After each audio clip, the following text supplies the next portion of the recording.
यीशु जिंदगी दी सड़क जिंदी जाती रब देखो आगे वाले तू इधर चले इधर टांगा हो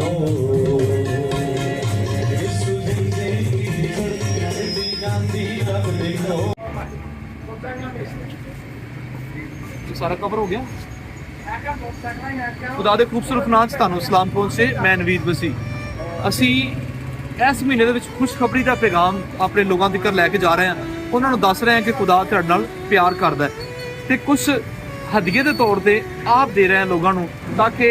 ਖੁਸ਼ਖਬਰੀ ਉਹਨਾਂ ਤੱਕ ਪਹੁੰਚੇ ਤੇ ਅਸੀਂ ਮੁxtਲਿਫ ਇਲਾਕਿਆਂ 'ਚ ਮੁxtਲਿਫ ਸ਼ਹਿਰਾਂ 'ਚ ਜਾ ਕੇ ਲੋਕਾਂ ਨੂੰ ਮਸੀਹ ਦਾ ਪੈਗਾਮ ਦੇ ਰਹੇ ਹਾਂ ਅਸੀਂ ਸ਼ੁਕਰਗੁਜ਼ਾਰ ਹਾਂ ਖੁਦਾ ਦੇ ਖੁਦਾ ਅੱਛੇ ਵਸਾਇਲ ਤੇ ਜ਼ਰਾਏ ਪੈਦਾ ਕਰਦਾ ਹੈ ਤਾਂ ਕਿ ਆਪਣੇ ਲੋਕਾਂ ਨੂੰ ਮਿਲਿਆ ਜਾਏ क्रिसमस बिल्कुल नज़दीक है अपने दूसरे लोगों का भी ध्यान रखो जोड़े हकदार ने ताकि उन्होंने कोल पहुँचा जाए कुछ नहीं तो कुछ ना कुछ उन्होंने जरूर पहुँचाया जाए थैंक यू सो मच असी अगे सारी मूवमेंट दिखावांगे थैंक यू जी।